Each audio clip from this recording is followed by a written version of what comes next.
Oh, I wish I could be there in person. The beautiful Sag Harbor Cinema. Hi, everyone. Mr. Naderi, hi. Good to see you. I miss you, man. I wish you be here. Likewise, me too. Me too. See you back in LA. You never get changed. Look at the face. Thank you, Majid. Thank So, you. so Amir, take your microphone. Amir, how did you find Madjid? Majid, just say to me. Say it, please. I think it's Oh, you say that story quite much better, Mr. Naderi. You want to go for it? yeah. I look into. Thank you, sir. I look into my. This is my life anyway. Okay, and then I try to find somebody can, there's a act like me or whatever, do the film, and I go to south of my country. I never find anybody. Even I saw maybe 2,000-3,000 kids. Some of them good, but nobody can run. Run is important in this film. Yeah. Then is I come back to Capitol, and I saw it one newspaper, no, the sport magazine or something that. I find that one photo is there. You can show the photo? You have photo? Yeah? No, No, we okay, don't. no problem. And four kids together, and one of them Madjid, short, and little, I don't know, 11 years old or something. And I said to myself, this is it. And I said to my assistant, go to find this boy. Find the house and a school and this and that. And we go there, we're waiting. He's come back from the school, and he whistling. I love whistling too. I said, this is it. Then I talk with them, and they go to father and mother and get the permission. Father says, Amir, of course, you filmmaker, you did this film with the kids and this and that. But this middle of the school, what do you want to do with the school? I said, I promise to you, hire the one teacher, hold the film, and anytime we not do anything, he can, educate him and, talk with them and learn about his class. Father, mother says yes, and then Madjid come with me, and Madjid, thank you very much, actually. Look at that, I love you, man. So much smart. Madjid, what do you think? I'm sorry, I lost the audio for a Madjid, minute. I want to say, what do you remember from the first day I saw you? Oh my God, it was incredible. I was coming back from school and I see a few cars in front of our house, and I was wondering what is going on until I figured out Mr. Naderi is there. I was incredibly shocked. Exciting times. Because Amir is very modest, but he was known as a major American filmmaker in Iran at the time. He was probably the biggest Iranian filmmaker, and this is the one film he did before the last, and then he left. So for Madjid, he was a celebrity in the country. Correct, Madjid? Absolutely, absolutely. So it was kind of a shock and incredible. I couldn't believe it at first, but then it took a while to sink in, and it did. And what a great opportunity to do the movie with Mr. Naderi, and right after that, do the second film. So incredible experience. Amir, did you have And, a screenplay? How did you work with Madjid? Giulia, that always I want to make one trilogy about my life, about my childhood, because not good at all. And this is second one actually. And then first one is very different. And the second is, characters get changed, and I get into the life and challenge and get the things I want, but I pay for it with my energy and whatever I want. I wrote the script, of course, but if you want to work with the kids, that are 12 or 15 kids, including Madjid, you cannot talk to kids like, you should do this, you should do that, or that kind of thing. The kids get scared and they get confused. I try to make the atmosphere and mood and everything they trust me and they believe me, they do that job. A script is, in the shooting, so many times the kids improvise something and change my script and make it very better because they're kids. I remember my kids' time, but the day kids, at that time is there, and they show me in the way he talking, the way they're laughing or they're fighting or this or that. I learn from them. I captured the moments. But structure, yes, is the A to Z. I have it, and also this because this is the memory. I remember this. I saw the one film from Fellini, Amarcord. I remember something like that it called, and I said I should do that, but continuity is not very well. I remember this scene, this scene, this scene. I close it together because I like the way the Godard talking, the editing the film, or Kurosawa-san in Japan do it very professionally, which is the best editor in the world. The way sometimes sometimes I move the scene because we go to one location, but that location is we cannot do work enough. We move to another location, this and that, and finally anyway I did it. This also it should be said that this was shot during the war between Iraq and Iran, and it was shot in the southern part of Iran, correct? Yeah. First I go with the kids and everybody, with my crew, maybe 30 people. We go to south. If you think this is my country, I born here, Abadan, and in the war, very bad, at that time, with the Iraq or something like that. And then I find that people think, okay, maybe I'm give up. I'm back to capital, says, okay, forget the film. And I said to myself, no, because I trust Madjid. Madjid know exactly what I want to do. We talk together, and I said, okay, I go to different city, make it collage. One scene in here, one scene here, one scene there, one scene here. Actually, more than 12 city. I make this collage together. And then I come back to Capitol for the scene with the aeroplane and everything. And finally, film finished, Giulia. And government says, where is this city? We never have this city. Yeah. And they try to stop it and not stop it. They says, this is very chic film, or we don't have a chic, this is the war. Anyway, film is finished it one day. Madjid, what are your memories of the shoot, and how did you absorb what was Mr. Naderi's youth and made it yours and so vivid? Yeah, initially it was a little bit difficult for me to adjust to what was expected of me. I was not a professional actor, so it was overwhelming, exciting, but overwhelming. So it took a little while. Mr. Naderi really had a great influence on me to really become a Miro and recognize what that was. So after our initial conversation, I really felt I was a Miro, which it was a sudden change for me. But as far as other areas, we were in the war zone, actually very harsh conditions, very difficult. During the scenes that you see, I'm chasing the train where I stop, it says, I wanted to know how far I could run. In that area, actually, there was a day that there was a bombing in the middle of our shooting those scenes. And we got lucky because the bomb landed in a mud area not far from us. And it kind of shook up everybody.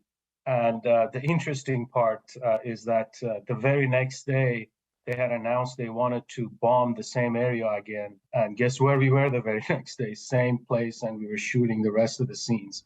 So quite interesting, and naturally, a lot of great memories, but also tough conditions, moving from one city to the next. But looking at it right now, it's all I remember are incredible, fascinating memories I had in every day that we were shooting the movie. And of course, he knows it, but Mr. Naderi is such a genius, not just as a filmmaker, but the intellect and the influence. So it was overall an amazing experience for me. Well, Amir Naderi left Iran a few years later, and then you, Madjid, also left, right? And now you're in California, the head of administration in Orange Coast College, correct? Yes. I left Iran in 1987, and now I reside in Orange County. But we made one film together again. Yeah. What's that? We did one more film. What have been done? Oh yes, we made another movie before I left Iran. A year after The Runner, we made Water, Wind, Dust together with Mr. Naderi, which is an incredible movie. And after Hold that. on. I wish the Bruce showed the film in the film forum, because that film is very. Please, okay, action. Then, That's the next restoration project. Yeah, I pushed it. Why not? if by the way, thanks Rialto Pictures, Bruce, Adrian, if you're in the audience. Yes, they're good to here. see Yeah, you they're there. remotely somehow. Good. That's Oh, great. Yes. This is a very. They give the new life to this film in this country. Thank you. Of I course. can't see you, but hi. The film was made in 1982. It's it feels like an incredibly modern film. You know, the cuts, it's not overwritten. And Amir, where did your inspiration come from for this particular form? Because it's different, and it's also different from what the other Iranian filmmakers have done afterwards. Giulia, I'm from the South. Okay, I grew up with the ship and aeroplane and this, and everything is modern, you know. And always I want to go to another place or something. I grew up as an orphan, you know. I'm, sorry for that, but I raised in the street and work in cinema always. At the age of the 6 or 7, I work in cinema and sell the Sinalco, Pepsi Cola, this and that, and cleaning the between the line of the chairs. After the people leaving, and I sleep there, I work there, then I work in the projectionist. As a result, I grew up with the film. My films go to my blood and to my brain and to my heart. And very soon I know it, what kind of a style the filmmaking I like. Believe it or not, I wanted, in 14 years old, I want to go to cinema and work making film, But influence for me, of course, American cinema. There's I think Dave Kerr can say it more easy about me, because Dave is give me good direction for every time for my new film. I did John Ford, of course, imaginary, and of course, there's a landscape, of course, and then is the alone technique and everything as a filmmaking from the West, but combine it with my experience in life. And I go to working in the cinema as there's a cleaning and this and that, a bellboy, and then get assistant editor, assistant director, this, that. And the age of the 21 or something like that, I did my first feature film. And before that, I went to London, one time, because I'm very obsessed with the Stanley Kubrick, because he also photographer as I am, photographer at that time. And then I said to my friends, I want to go to London, which is I never went out. This is the first time. And I said, I want to go there. And I get the first ticket from that Cinerama, the 2001 A Space Odyssey, his film. He made it there. And they wanted, there's the show it in London, I think it's May 28 or something at that time. And I went there anyway. And I said to everybody, I bet, and if I get the ticket, come back, okay, I win. If not, because all my life, game, everything. And this one is the big one. I sold everything I have, except my camera Rolleiflex, at that time I have. And I go to London, 16 days, takes time. I go there. Finally, I went to London, and finally, I get the ticket, and there's a very long story. I don't want to say that says everything. And come back. After comeback, I know it. I want to make movie, different. And I think that after the maybe even less after 1 year, I'm gonna start my first film. But influence from the new wave, because I'm in London. I see there's so many films. New wave make me crazy. How can express himself artistic way and without any too much a story or too much, there's a line or this or that. Just you can make it collage from your life and bring it something you want and share it with the audience. Mostly Godard, mostly Rivette, mostly, of course, 400 Blues, Mr. Truffaut, and I did it that way because I'm not good for the tradition filmmaking. I don't like that. I like to see it, but I don't like to do it myself. The best person helped me after discovered the Akira Kurosawa. Akira Kurosawa, the Japanese cinema, which is I teaching now in Japan, Japanese cinema. Kurosawa, Uzu-san, and also Mizoguchi and everybody like that. And they did editing is fascinates me.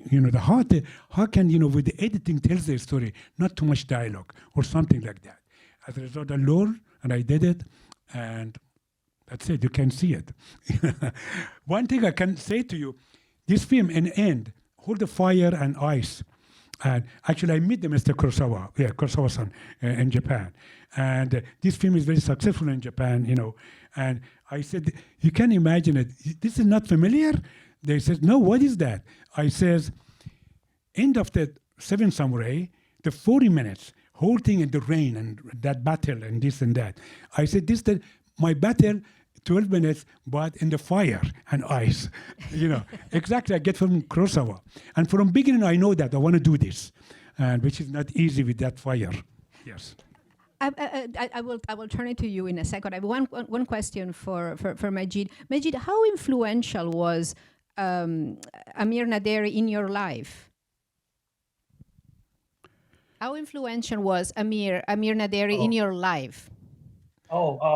Incredibly influential. Let me share with you first.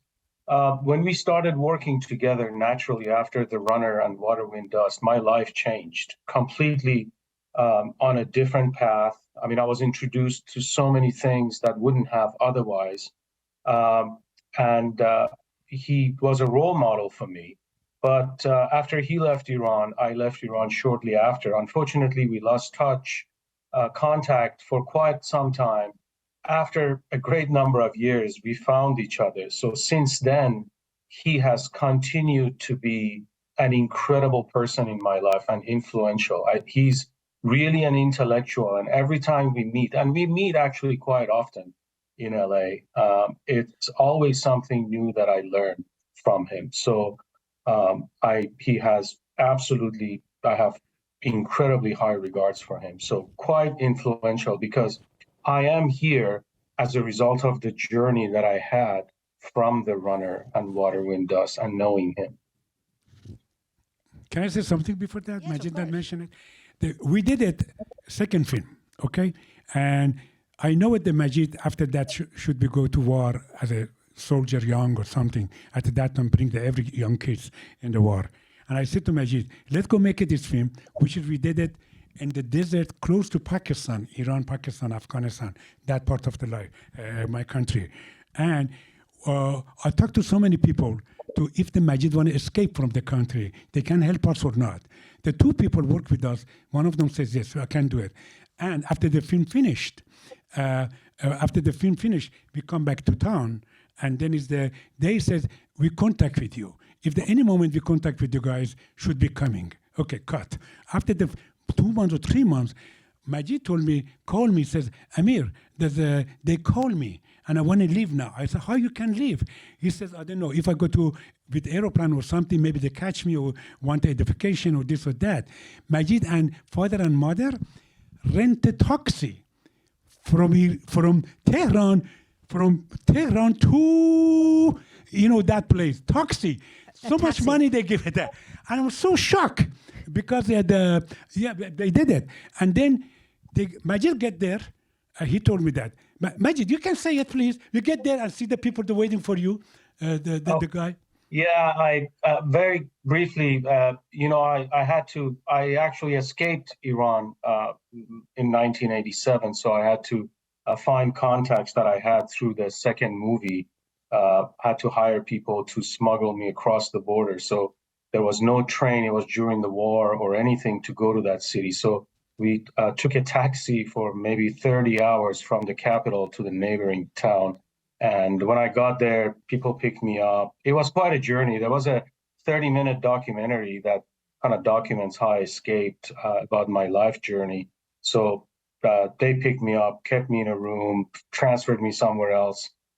I kind of ran away through the desert. I got stuck there for a couple of days, almost died, finally got picked up, finally made it to the other side. And it was quite a journey. But interestingly enough, and something that I mentioned in that documentary is it was incredibly, both emotionally and my journey in real life became Amiro years later.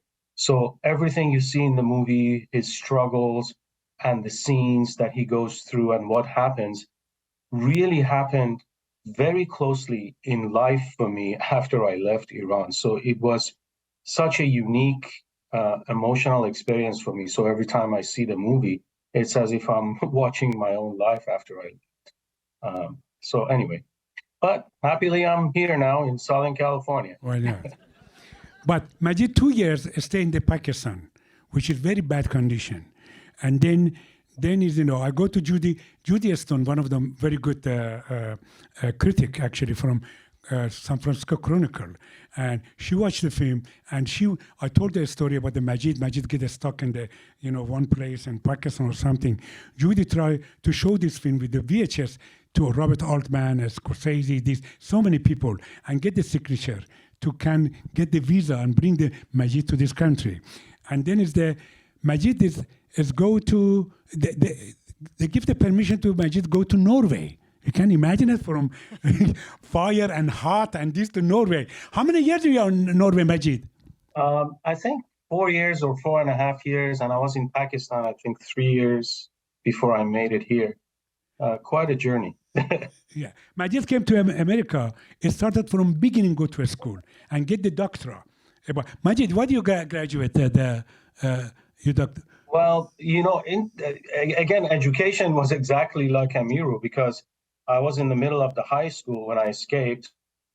When I was in Norway, I really didn't have an opportunity to pursue higher education. So when I came to the US, I started from zero. I started at a community college. I was much older than a typical community college age. So I go there just like Amiru, and I started my education. I think in the mid-90s, I started college. Madjid, what are you doing now? I want everybody to know that. Yeah, I work as an educational administrator. I'm a vice president of student affairs at a college in Southern California. So the 4 language. You can imagine it? 4 language. Madjid, thank you very much. I love you, man. Great. Thank you. Do you have any question? Raise your hand. Raise one here. Hold on, the microphone, because then they can hear you both. I have a question about how you made something, where your good friend, obviously you're a film historian, where he does the Charlie Chaplin bit. How did that work out? Chaplin? Yeah. Where his friend is doing Charlie Chaplin with the glasses and the whole thing, right? Yeah, how long takes time he can do it? Yeah. Yeah, how did that just work? Was that just spontaneous, or was that No, planned? no, of course, I played with that and show it to him. But and, it was charming, just charming. Thank you very much. Actually, I'm cinephile. One of the reasons me and Mr. Dave Kerr, we're a little bit close to each other, because, we're cinephile, we talk about cinema and everything, including in cinema in my film is always, you can see it. There's as a poster, as a film, as a reference to different films. But I did it. Yeah, I showed it to him. Ask one more question. What do you guys think's happening now? Do you think is there going to be any permanent change in Iran now that the women are just standing up, or how do you feel about it? Let's say something about the woman in this film. I'm sure so many people say, why not women in this film? Yeah, of course. I tell you why. Because, thank God nobody told me, now you mentioned that this is my memory. My memory, of course, the woman walking, this, dancing, all of that things. But I know it at that time, if I want to shoot in the woman with that, real things from my past, the government cut it and maybe they abandoned the film, that. And I never shooting that. I said money and time. Let's put it in my characters. I put it only the chicken, chicken with house. That's it. I said his family. That's it. Everything you want. Yes, as a purpose I did. Okay, next, please. Thank you. I couldn't hear the name of the other movie that you were in with each other. What was the name? Water, Wind? Water, Wind, Dust. Water, Wind, Dust. And where? Yeah. How can we see it? Bruce. Okay, where's Bruce? maybe. I'll give you DVD. It's interesting. Anyway, he has a DVD. Okay. Adrian have a DVD. There is Well, part of what's remarkable among all the other thing is also that when Amir left, all the work that he did in Iran stayed in Iran. So to restore this film was really difficult. And also, it still does not have access to what it's kept there. I mean, Centre Pompidou in Paris did a complete retrospective, and they managed to get some of the things out. But half of his work is still frozen in there. That's the reason from the beginning I appreciate that Cynric, Blaž, and Eric and Francis, because they also did a lot for this film. Yeah. And accidentally, this film is here. Let me tell you. Yeah. Accidentally. But thank you. It's a question. Yes, sir. Beautiful film. I was so moved by the ship that he lived in, and that's behind you right now. That was such a powerful image and character in the film. Can you talk about how you I came lived upon there that? because no father, no mother. I grew up in the street. I'm scared to sleep in the street. I always go to abandoned ship. This is my life. Always I do that. And find the Coca-Cola dicks and empty, can, and make my life in there with that chicken and including the lamp, this, that. This is my life. I did it. Yeah, seriously. Yeah, thank you for mentioning that. But Wow. thank you. Just to follow up, was that Mademoiselle, get the telephone. The telephone. Just to follow up, that actual ship that was in the... No, of course No. not. After 30 years, no. Well, But I don't know. I'm It's very, a very old I'm ship. very lucky see that ship because I funded this ship and then go to talk to owner the ship. And I says, okay, put this ship in here. And, they says, if they put it in here, the waters go down, maybe never coming at that level. And that ship stay forever now. Sorry. Yeah. But yeah, live in the ship. Was there another one in the back that I saw? Yes.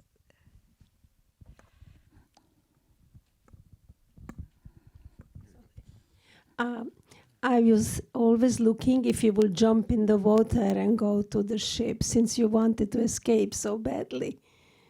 What is that, honey? She said, I always wonder if you were going to jump into the water or swim to the ship because you wanted to escape so badly. I work with the telephoto. It is too far. And also shark. Shark is very badly. Yeah. Most of them, my kids, I'm grew up with them in the street. Most of them, they lose the legs because of we go to, get the bottle from the, shark is very problem. We just screaming for that. Okay, thank you very much. Oh, you want to say that? Okay, give it to her, please. It is. No, I just had a question. How old were you in this picture, and how old was Madjid? Madjid is, the character is 11 years old. But Madjid himself, I think 12 or something like that. But I like to say 11. I love that this 211. The 12 like that, like that. And I think, what I have, either 35 or something, I did that film, or maybe, no, more than that, close to 38. This film, 39 years ago. And I love it to see that. I'm looking like that because fresh and fresh and fresh and fresh. And actually, color correction, Cynric did a great with me. And I'm so happy film stay fresh for today, including meaning the film. Meaning, if you want to know that, I'm working now in the new project. You can imagine what is that. Actually, I live in New York more than 20 years, cut. And then 15 years I live in Japan. I'm teaching there, cut. Now I'm in I go to Japan and come back to Los Angeles, cut. Okay? And then the very important for me to, what is escape for that? What the question, please? I get to your question. No. Yeah. The age is, I think, 39 or something like that. Yeah, same as the year this film is up, and I don't know. God. I think we're time for one more right there. Madjid, did you have to practice that scream, or was that something you did as a child? I'm sorry. Can you repeat the question? Did you practice this? Did they make you practice the scream, or is that your scream?